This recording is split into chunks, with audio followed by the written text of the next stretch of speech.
자, 이제 전기소설 두 번째 내용입니다. 의협에 관계된 내용. 의로운 협객이 나온다 이런 말이죠.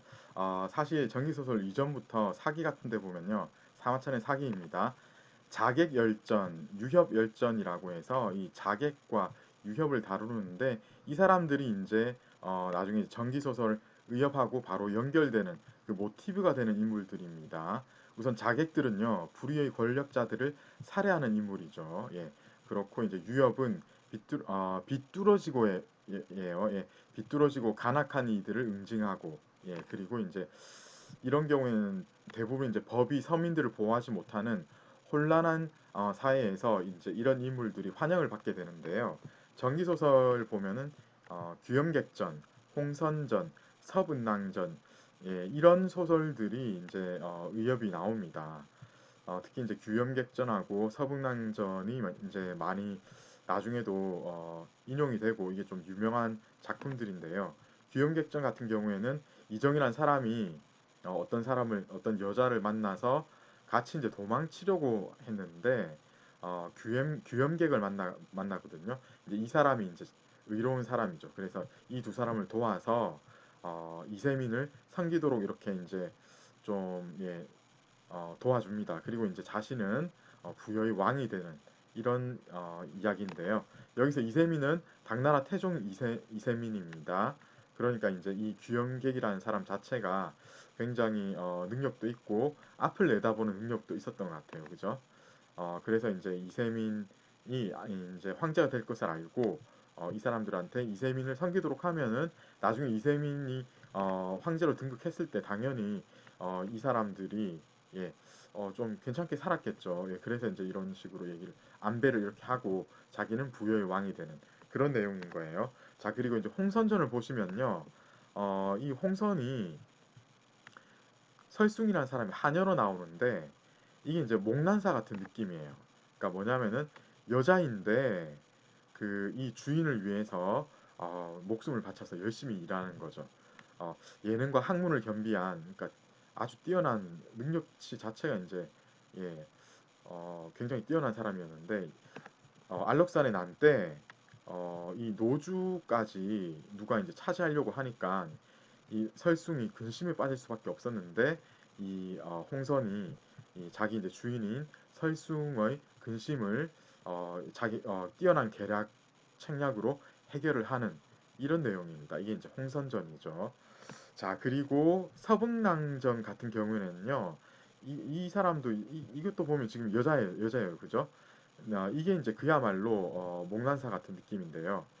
원래는 이제 석봉의 딸이었는데 보살을 따라서 어디 이제 집에서는 멀어집니다. 실종이 된 상태였죠. 근데 알고 봤더니 이 보살을 따라가서 무예를 연마해가지고 나중에 이제 집으로 돌아옵니다. 그래서 이제 그때가 이제 역시 곳곳에 난이 있었는데 진어절도사를 도와서 무예 솜씨를 발휘해가지고 결국은 이제 큰 전공을 세우게 되는 이게 이제 서분낭전인데 이게 여러분 박시전 아시죠? 그거하고 좀 비슷한 느낌이죠. 예. 홍선전도 약간 비슷합니다. 예, 그 계열입니다. 이런 것들이 이제 나중에는 서유기 혹은 이제 다른 여러 의협 소설에 영향을 미치게 된다라고 보시면 되겠는데요. 이게 이제 의협에 속하는 전기 소설의 내용이었습니다. 자, 의협을 했고 이제는 예, 풍자 쪽으로 가야 되겠는데요. 풍자 쪽으로 보시면 역시 이제 두 가지입니다.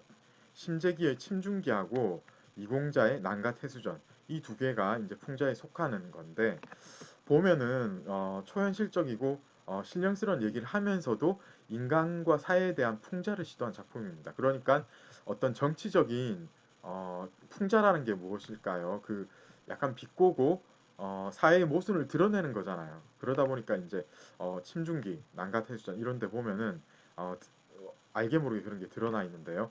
우선 침중기를 보면요. 노생이라는 사람이 역시 이제 이것도 이제 성이 노씨고 예, 그런 학생이라는 거죠.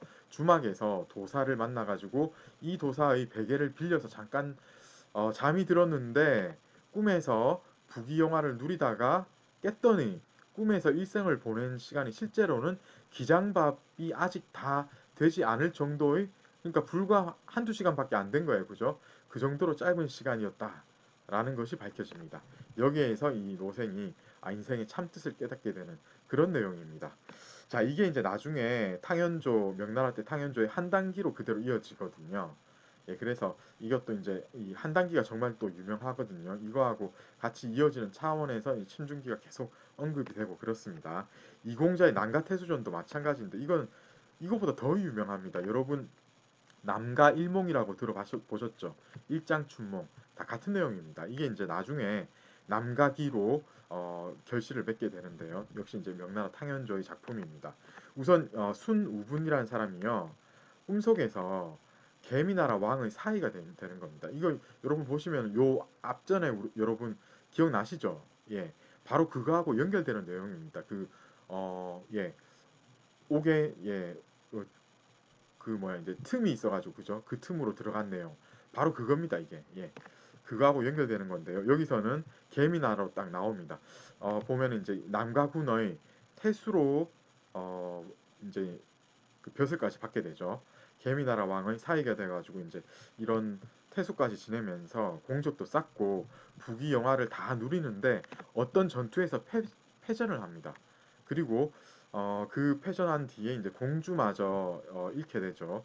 그리고 시리 속에서 시리에 빠져 있는데 국외로 추방되고 너무나 이제 완전히 이제 모든 것을 다 잃고 완전히 빈털털이 된 거잖아요. 그죠? 아주 극악의 상황인데 문득 깨어나 봤더니 꿈이었다는 내용. 자, 이게 이제 나중에 이제 남가태수전이 탕현조의 남가기로 연결이 되면 물론이고 이게 이제 여기서 나온 말이 남가일몽, 일장춘몽 이게 다 여기서 연결이 되는 내용입니다. 그죠? 예, 이공자의 남구태수전 그래서 이제 유명하니까 이런 것도 알아두셔야 되겠고요. 자, 이제 역사에 대한 내용인데요. 보면은 역사상의 인물이나 고사를 소설한 작품이 굉장히 많습니다. 장안가전이 그렇고요. 동성노부전이 그렇고 상청전이 그렇고 고력사 외전이 그렇고 광릉 요란지도 마찬가지고 알록산 사적도 그렇고 이것들을 보시면요, 여러분 한무고사하고 한무대전 아시죠? 예, 이런 것들에 비하면은 비교적 그나마 사실의 바탕을 뒀습니다. 이거는 전부 상상의 바탕을 둔 그런 거잖아요, 그죠? 어, 사실의 바탕을 둬서 그래도 이제 이야기를 전개를 하면은 아무래도 이제 어떤 구성이나 그런 면에서 허구가 등장할 수밖에 없는데요. 여러분 근데 장안가전 이거 보면 아시죠, 여러분 이거 잠깐 이제 소개도 해드렸던 것 같은데 이게 이제 당현종하고 양귀비 이야기잖아요. 사실상 백거이의 똑같은 그 장안가 시를 그대로 산문체로 바꾸어서 소설처럼 만든 거라고 봐야 되는 거예요, 이게. 그러다 보니까 당연히 어떤 역사적인 배경이 등장할 수밖에 없고요. 나머지는 그냥 제가 비슷한 게 이제 고력사가 이때 나오는 그 환관이잖아요, 그죠?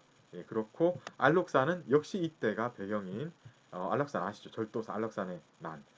그러다 보니까 이게 전부 어떤 인물이나 고사를 소설화했다라는 느낌을 확실하게 주고 있습니다. 자, 그 다음에요.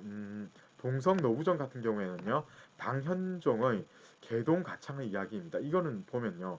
이 시대의 사회적인 정치적인 모순을 잘 드러낸 그런 작품이라고 볼 수 있습니다.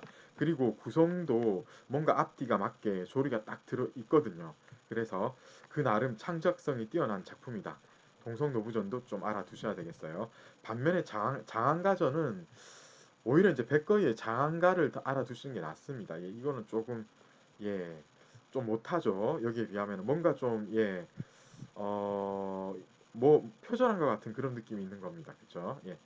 자, 그렇고요. 자, 여러분 이상으로 해서 전기 소설 중에 총 네 가지 분야별로 나눠서 종류로 나누어서 어떤 전기들이 있었는지 우리 봤고요. 그러면 전기가 이제 문학사적으로는 어떤 역할이 어떤 가치가 있었는지를 한번 평가를 해야 되겠는데요. 우선 가장 큰 성취가 그러니까 전기 소설 하면은 이 전기 소설 하면은 왜 문학사적으로 큰 의의가 있는 것인가?